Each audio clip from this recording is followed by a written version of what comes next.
Yo, you already know what it is, guys. The Shitachi Sensei back with a video, and it's not a Naruto video, guys. I might get some more Naruto content, but you guys already know how Bandai is doing, and I'm gonna get in even to something else regarding Bandai. But today's video is gonna be about Tower of Fantasy, guys, and I just want to bring 5 quick points on why I hope and I think this is gonna be a good game and not just a Genshin clone. So, very quickly summarizing, Tower of Fantasy is just an open world action combat, which is very big for me. I do not like strategy. I do not like turn-based action combat. Breath of the Wild's Genshin Impact clone-esque, right? It's just another variation of the Breath of the Wild clones, and then with Genshin being so big now, a Genshin clone, but it's its own game. And from what I can see with the gameplay, the action combat is a lot more there's a skill gap, or there's definitely a skill gap. You're gonna want to work towards using your weapons in a certain way. And I could be wrong because I don't play Genshin Impact, but I do watch people. So I think there also is another skill gap kind of thing where you gotta switch characters on Genshin. So I think this one more so focuses on switching your weapons than your characters. And I'm going in more or less blind. I'm watching a little bit of videos online, but I'm trying to stay blind on this, guys, because it's coming out on the 10th, right, in 4 days. But yeah, I think it's going to be awesome, guys. I don't think it's a Genshin clone, right? And I hope in regards to Genshin Impact, if it is similar, the online activity, please, man, don't make it where I just go into someone's world for a little bit and then I'm off on my own. I want full online activity, and I think that's what everyone said. Even if it's segmented in certain servers, that's fine, as long as you have people around when you're walking. I'm in, right?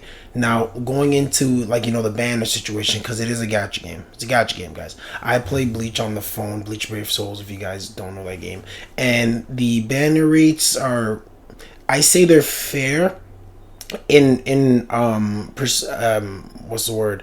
They're fair in terms of the amount of free currency you get and then the percentage of the banner. So those are the two factors for a gacha game. How what the percentage is to pull an SSR in this case, right? And how much currency for free can I grind in order to make sure I can get that SSR. So if both align with each other, then I promise you the gacha mechanic would not matter. I've been playing Bleach Brave Soul for like the better of 7 years, and trust me when I say it's not gonna matter in that aspect if both of those align, right?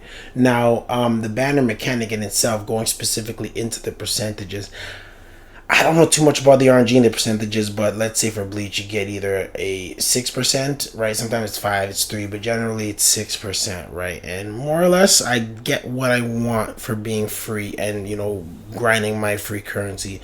So if it's something similar as per that, whether it's 5% or whatever the case may be, and you go do a 10 pull kind of thing, and they'll do a double EXP days, then sick, sure. Once again, that mechanic's not going to matter. Now, the fair PvP situation, that's another thing that's going to be pretty cool, because the whales, if they were able to use their upgraded gear in PvP, then it would ruin PvP right off the jump. So the fact that it's equalized, perfect, beautiful. That's some end game after PvE getting boring, something to do, and if you do spend a little bit of money, it'll bring value to that money with having end game content. Trust me, I've played games that don't have it, and you spend money, it's the worst in the world, trust me.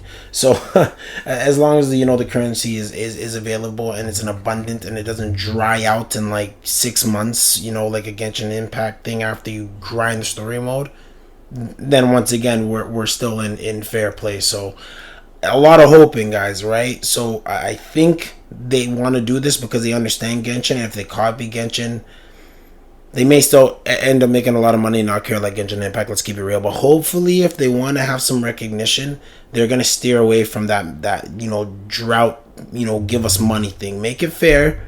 And then as people grind, for their money, if they don't get their character, maybe they'll spend. But if you just make it spend, other than the whales, you're not going to get the casuals to spend as much. Just in my opinion, right? So, and that kind of goes into my next point with like Fomo rates kind of thing. So you don't want to end up not getting the character and then kind of having everyone else beat you in PvP because technically they got a new character. So if it's stronger, because usually power creep characters are stronger when they come out, other than the skill gap, you may have an issue, right? So that's fine, I guess, because if you don't get that character, maybe you'll get the next one for free, and then you're gonna be the other person, right? So don't worry on that, guys. I only play one gacha game, but I've been playing so much, it's more or less the same, guys, right? And aside from the pity system, there should be, some sort of like fair free to play thing where, events and login bonuses or something like that kind of gives you like a decent abundance amount of currency aside from grinding it, right? So it's not always about I have to grind, these guys are going to pay, right? So let's hope, once again, a lot of hopium, but let's hope that's inserted in the game. And I'm going in blind, guys, right? I want to start this content blind, so you could technically look this up. Maybe they change the rates for the open version or the North American version, whatever you want to call it. But yeah, we'll see what happens, right? So in conclusion, I'll be signing up. I'm gonna be making content. Hopefully it doesn't get boring, but I'm gonna give it the honest try. I did want to mention, going back to the Bandai situation, Blue Protocol is also my apologies, I think you could call it a Genshin clone, Breath of the Wild clone again, right? It's kind of the same thing.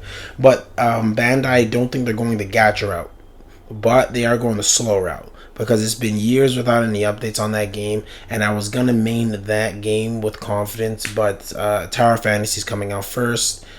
I play games where I spend a little bit here and there. I'm not a whale in any form, but I'll dump on there like $5, mission pass or whatever it is, right?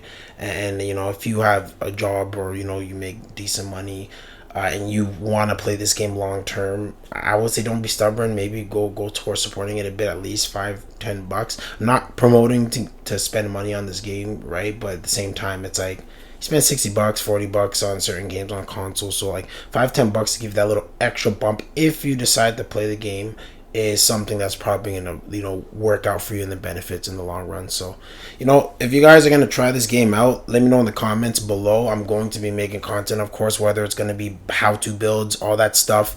It's gonna be hard because it looks very in-depth, but I'll get a hang of it over time, and I'll make videos as I go, and maybe I'll even start streaming, so look out for that as well. Subscribe to the channel. You guys already know, Shitachi Sensei. I'm off this. Peace.